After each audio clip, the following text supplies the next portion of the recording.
You're listening to Out of the Box, a place for marketers to get inspired, get going, and break out of the box.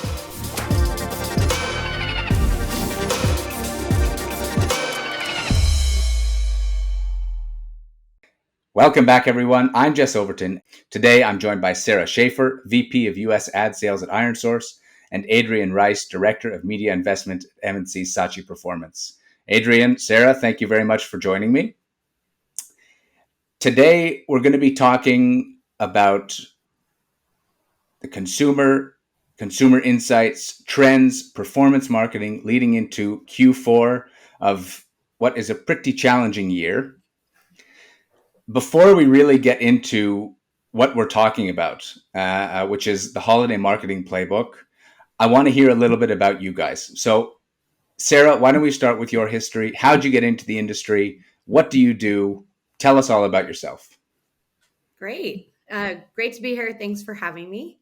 I started in the industry 20 years ago and started here in the Silicon Valley at a small little company called Yahoo, where I did ad operations. And so I learned the back end details of how to have an ad called from a server, how to do advertiser setup, which was a really great background for me in the career that I'm working in now, because it's really important to understand how those things work. So after that, I moved to the account management side. I worked in dating for a little while. I have been with Tapjoy now for 13 years, which was acquired by ironSource about a year ago. So I'm a brand new ironSource employee. Very excited about the roles and the movement that we've had thus far. I'm now running US ad sales. I was doing global before, so I had some history with the APAC and EMEA groups. And really diving into what performance marketers need from a both video and offer wall side. So we'll dive into that a bit more, but that's what I'm doing today, and that's how I got here. Amazing. I love to hear stories of people who really started from the bottom and stuck with it. Right, 20 years is a heck of a career, especially starting from Yahoo. I'm sure that we could talk for a whole episode just about that.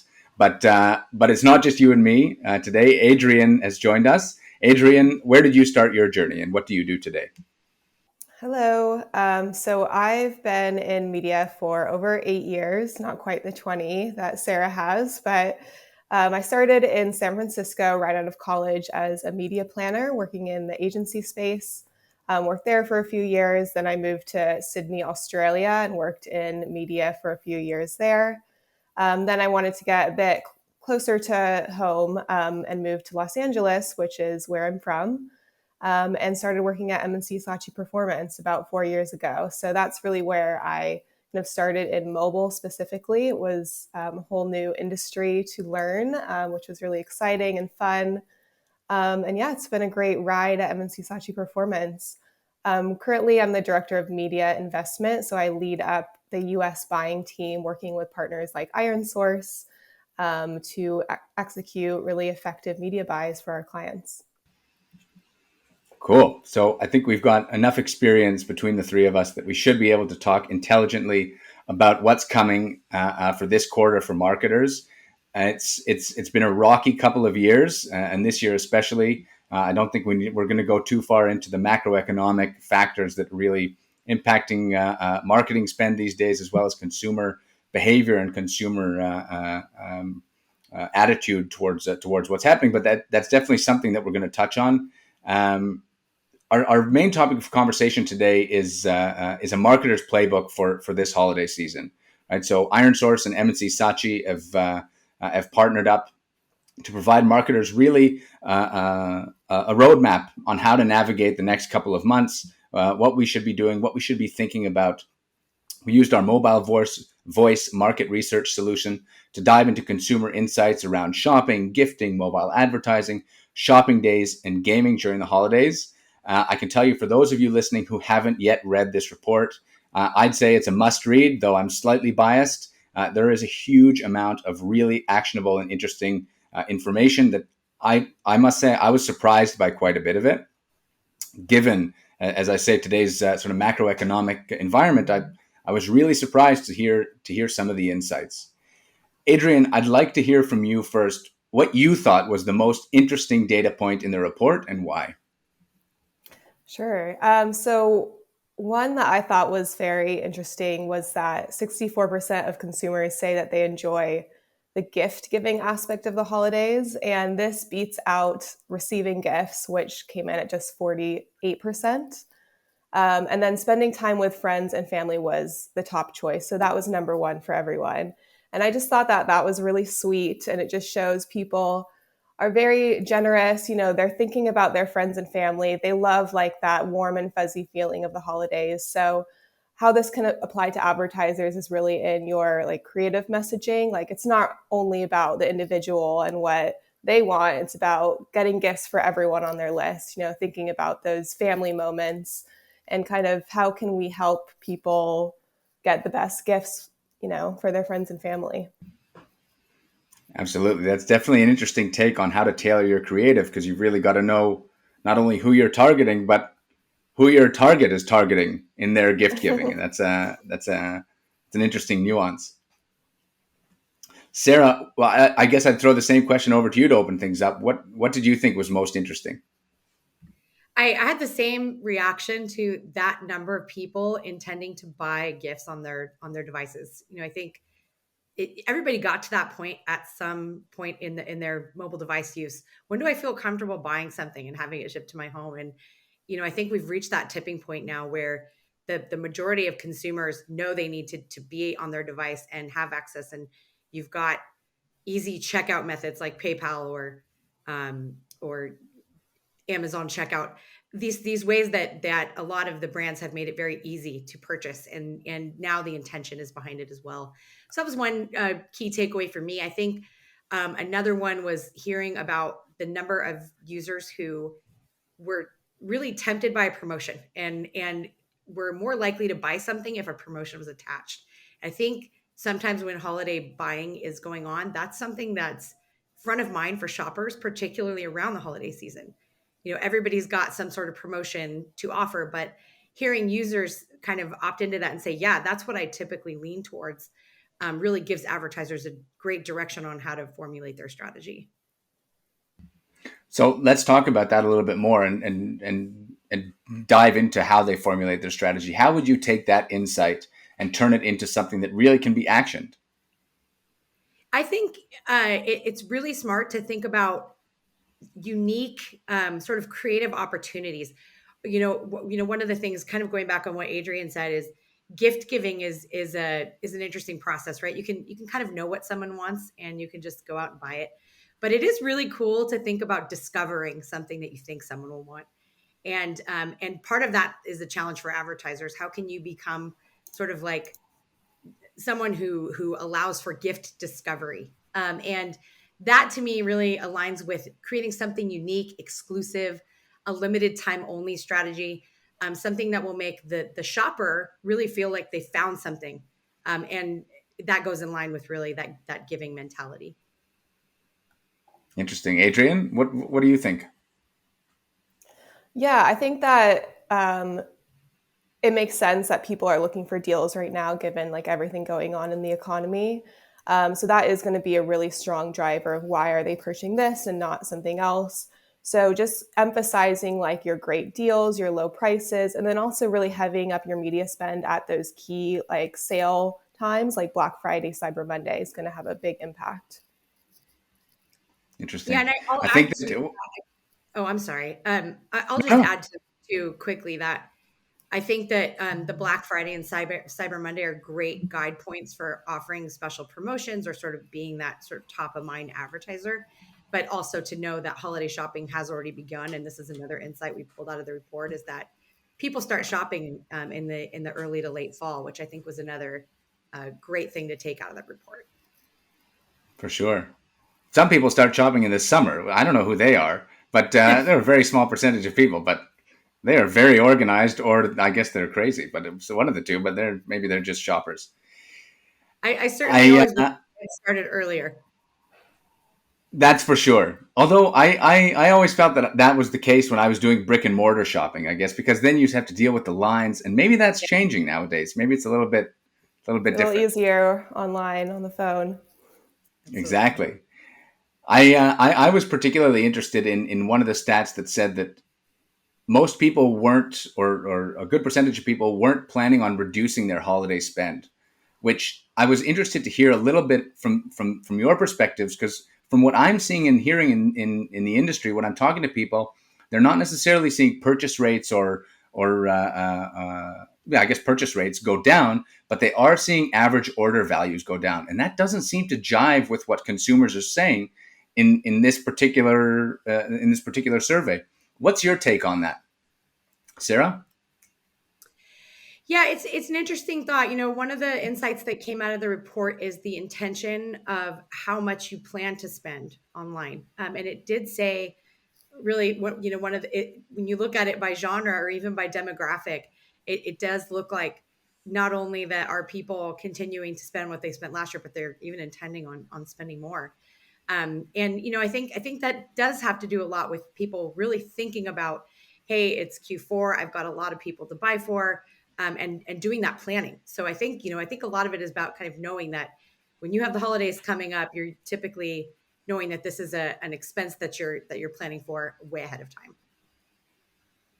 For sure. Interesting. Well, certainly, I think the other part that we saw, in addition to planning, is perhaps, as I think you mentioned, Sarah, is the buy now, pay later schemes, right? We have Klarna, who's a force in this. We've got easier checkouts. We've got the ability to finance our payments, which not only if we plan in advance, but we can also then leverage these sorts of financial tools to make the burden a little bit easier on the consumer. Adrienne, I want to kick this one over to you. Can you unpack a little bit about what buy now, pay later means for advertisers specifically? Yeah, I think that people are seeing this option more and more as they're shopping online, especially, and they're getting a lot more comfortable with it. Like you have a lot of brands partnering with Afterpay and Klarna and offering that service. So people are just getting more familiar. They're kind of more open to the idea of I don't have to pay for this all at once. I can kind of spread it out throughout multiple months with, small or zero interest. So I think that just means people's purchasing power is going to go up. Like it's going to make that conversion just that much easier to fulfill. And I think the studies do show that conversions are increasing, and even the amount, the purchase amount is going up as well. So it's definitely having like a real impact on shopping behavior, which is great for, e-commerce companies that are looking to drive purchases. For sure. I think one of the things that I've been interested to see, in addition to the buy now, pay later, is something that we talked a little bit about just a couple of minutes ago about the earliness of people buying, right? About getting your purchases done early. And I wanted to loop back to that because I sort of lost myself in thought about how that also changes our advertising strategy over time through Q4, how we should be pacing our budgets, how we should be perhaps changing creatives to actually speak to those more functional aspects of life, right? We talk a lot about how we can show the product that we want to sell, how we're selling the gift in the end of the day. I wonder then how this sort of logistical aspects should come into play when we're talking about our advertising strategies. Sarah, what do you think about that? We definitely work with our advertisers on creating strategies around specific holidays. Not only even just in the traditional holiday season, but making sure we're taking icons and putting a pumpkin in them around Halloween, or celebrating the holidays, not only to celebrate and grab the attention, but sometimes it's just a good time to move away from your normal day-to-day logo, and just capture the eye of the user with something new. So we're working on that throughout the year. I mean, even for 4th of July or Valentine's Day, we'll suggest doing that. We think it's a good idea. In addition to the timing, we always think about traditionally from the Tapjoy side, we work with currency sales. So we're thinking about trying to find ways to work with our publishers who offer these sales in conjunction with an event like a holiday. So for example, we'll have the Halloween one coming up where some of our publishers will offer double currency. And if the advertiser also increases their bid at that time, the total benefit for the user is making that offer or that promotion that much more attractive. So the timing is really important there, clearly, because we usually plan these around holidays, but typically we're seeing a lot more users in the market, right? Not too many people who are in the office during that time. So you have a little more time off, you have some breaks, a little bit more propensity to be using your entertainment apps. So things like that. That's why we think timing is very important in terms of holiday promotion. For sure. I think one of the things that, you talked about testing or changing up icons. I guess that's probably, it comes hand in hand with A/B testing icons, right? I mean, even though I guess times are a little bit tighter, right? How do you go about A/B testing a Halloween icon when, say, it's only relevant for 1 or 2 weeks? How do you iterate that quickly when you have these tight turnarounds? Usually through the platform, it's easy to set up an A/B test and know pretty quickly what's winning, what's not winning. Definitely want to keep an eye on metrics and making sure that these are the right icons, that they're getting clicks, that they don't change from what you're doing normally in day to day. But it does require a lot of analysis and making sure that anything that you do put in front of the consumer is actually working. That's the most important piece. For sure. I'd like to talk about another type of testing, which is markets identifying what new channels might be relevant around this time of year, understanding perhaps even when a channel is saturated, and making sure that you're really spending where you're going to get the most bang for your buck. Adrienne, how do you recommend your clients proceed in a time like this where every dollar is that much more important and time is of the essence, as I think Sarah very rightly pointed out? Yeah, I mean, you want to get in front of people where they are. So however they're using their phone or what media they're consuming, that's where you want to be. I think it's important to use the entire year to test and learn, to be trying new things and testing things out, because holidays are the crunch time. Like, that's when you want to take all of your learnings and really apply them and go big into them.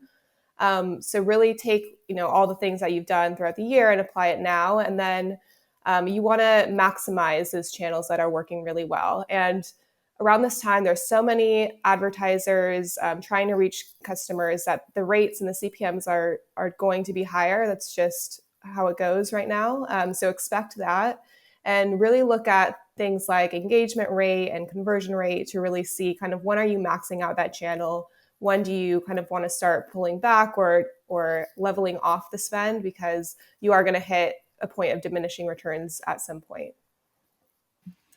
And to really get into the nitty gritty, when you talk about understanding the saturation point, understanding when the conversion rates, the engagement rates start to peak, how light is your finger on the trigger? As I say, how quickly are you responding? How long do you let a campaign run before you start to pull back? I mean, you have to be pretty agile because the holiday season doesn't last forever. So we pay really close attention to all of our campaigns, kind of looking at it multiple times per week, and we'll ramp up. And we don't necessarily pull back, but I would say level off. Like, once you start to see those conversion rates decline, then you kind of know, okay, I've tapped it out. Let's see, what other channels we can continue to ramp up and where else are we seeing success. Interesting. Well, I mean, if we do get into this, go ahead, Sarah. I think knowing what channels are flexible and agile, like Adrienne mentioned, is really important going into the holiday season. Knowing which channels can take on more in a quick turnaround. I think that's a good tactic to use as you go into the holiday season. And when you say turn on more, you're talking pure volumes, you're talking performance, you're talking a combination of the two? Combination of the two really is knowing which channels can be scalable for you in an instance where you have a goal or a target of what you're trying to hit. And if one partner is leveling off, like Adrienne mentioned, how quickly can you shift the budgets to a different partner or a different channel if needed? Because I think remaining agile in a time that's really busy is super important. And a big challenge, right? For the most part, it's a big challenge, especially when people, as you say, are not necessarily going to be in the office as much. They're going to be at home with family. They're going to be playing games. They're going to be doing whatever they're going to be doing, and we've got to make sure that that the ship is still being steered in the right direction.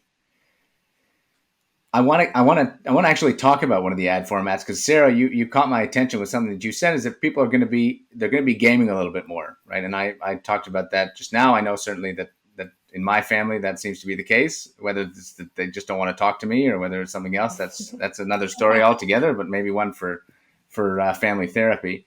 But one of the more talked about formats, obviously, is the rewarded formats that that brands are able to sort of capitalize on. Sarah, how do you think that retail brands can make the most of rewarded formats over the holidays?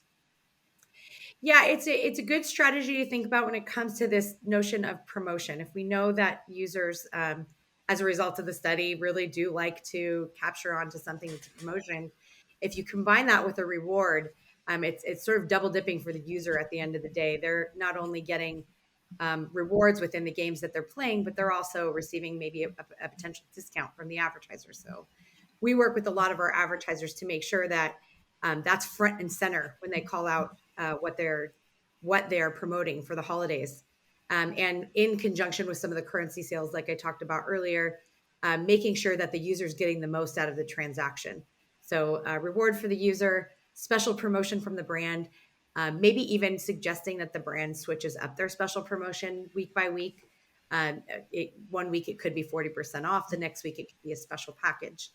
I think the other thing that we always highlight within the space is, if you're not a household name, if you're not a day-to-day brand, can you feature the product? Can you make sure that you're highlighting what it is that you're bringing to the table? And with a special promotion attached and some rewards, you're going to see a lot of gift buying in rewarded advertising. Interesting, because that was certainly one of the things that I found very interesting. And as a what am I? I think I'm a millennial, I guess.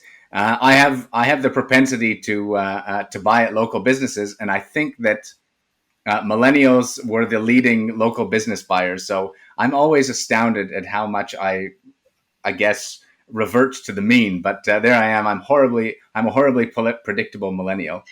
But I do want to sort of call out the fact that we saw a pretty wide range of sort of purchasing behavior in terms of whether people or consumers are going to buy at small local businesses, at the sort of general merchandise retails, you call them sort of the quote unquote platforms, versus what you were just talking about, Sarah, which is the D2C brands, right? Whether they be well established or less well established.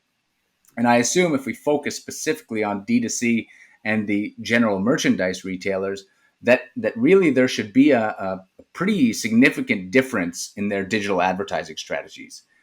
Adrienne, can you speak a little bit to that? Yeah, I think the general merchandise advertisers have a bit of an advantage because they sell so many things. So kind of anyone can be your audience. Like for any user that you reach, you're going to have some product, hopefully, that is going to resonate with them that they might be interested to buy. So for them, I think really dynamic creative can be quite effective here, because you can match up whatever product you have to the user, and you have a lot to work with. Whereas direct-to-consumer brands, you probably are specializing in one specific thing, one category or niche, and you have a very specific audience that you're going after. So for them, they have to be much more targeted in who they're reaching. Definitely hone in on that most effective audience. It's more about your targeting and who you're reaching, how you're reaching them effectively, rather than maybe aligning the creative or like a specific product with whoever it is that is viewing your ad. Interesting. Sarah, I guess I'd love to get your take as well. You spoke a little bit about D2C. How do you see that whole mix? Yeah, I think direct to consumer marketers do have that challenge in making sure that their audience is first and foremost, they're getting the right audience. And a direct to consumer audience might change as you go into the holiday season, if you think about it, because we are in gift discovery mode now. So you might need to be in front of some people who you're not normally in front of, because that person will be the gift buyer versus the gift receiver. And so that's really how we think about it. Is you might actually want to widen the audience a little bit, really spend a lot of time educating. What is this product? What comes with it? Why is it useful to the gift receiver? And then you think about the sort of the larger retailers. I think those are must buys, right? I think those are, when you're a gift buyer, you're probably going to buy a gift at Amazon, maybe a few of them. So I think it's important to have tactics for both. Like Adrienne mentioned, one of them is a little bit about more reminding you, hey, we're here. It's time to buy. Come to Amazon. Let's check out your family's wish list. And the other one is a little bit more about education. Here's why you might want to buy this gift for your brother, even though you might not be the intended target. So we started this discussion off talking about what data points you both thought were very interesting. I had a very different take on it. I'm very slowly, or maybe very quickly, coming around to the idea that the most interesting data point is that people most enjoy shopping for others. And because this is really a data point that shapes creative, it shapes messaging, it shapes perhaps the channels that we should be buying on. And really, as we go into this holiday season, I think I'm a convert. I think this might be the takeaway of the holiday report, because it's super interesting. Like both of you say, it's really got to shape a lot of different facets of what we're doing, where we're marketing, what we're marketing, how we're speaking. It really takes a very wide scope of change. That little data point. So kudos to both of you for convincing me in less than a half an hour of something that I wasn't convinced of. Generally takes people longer. I've got two more questions that I really want to get. You've both read the report. You got early access. I guess you're well connected. You've understood the insights. You've digested everything. I want to get two opinions from the both of you. First is, as we go into this season, what channels should performance marketers be using to reach mobile consumers? Where should they be focusing their budgets? Sarah, let's start with you. We highlighted it a couple times earlier, but with the increased amount of people who take time off of work, I think about entertainment platforms, not just gaming, but OTT, shopping, retail, social, people spending a little bit more time relaxing with family. So those are the channels that I think are super important, even as we enter the holiday season. We are also at peak sports season right now, which I think is really important. We have pretty much every major sports association is live, and NBA starting, NFL's full force. So you can think about this at this time to think about those early shoppers in the market. Interesting. Adrienne, what do you think? I want to echo what Sarah said about rewarded video. I think that is a great channel right now because of all the competition. It can be hard to get someone's attention and really cut through. So when you have a rewarded video or a rewarded ad, you know that they're going to watch the whole thing, and you know that they're going to be happy to watch it because they're getting something in return. There's that value exchange. Beyond that, I think social is a great channel to reach your users right now. And in particular, TikTok, we've been seeing really great success with at M&C Saatchi Performance. It's just getting bigger and bigger. And the advertising on that channel can be really effective, especially if you're using like user-generated content in conjunction with an influencer campaign. We're seeing great results from TikTok. Cool. My last question, I think, is it's pretty broad, and I'm just going to throw this one at you, Adrienne, and we'll start with you. You've read the report, like we said, you've distilled it, you've understood the insights. If you're to pick up the phone tomorrow morning or in the next 20 minutes and talk to a client, what's the number one tip you give them off the back end of this report? I think the number one tip is that consumers are shopping earlier than ever. They're starting in the fall, which is right now. So no time to waste. We got to get on it and get those holiday campaigns started. Sarah, your number one tip?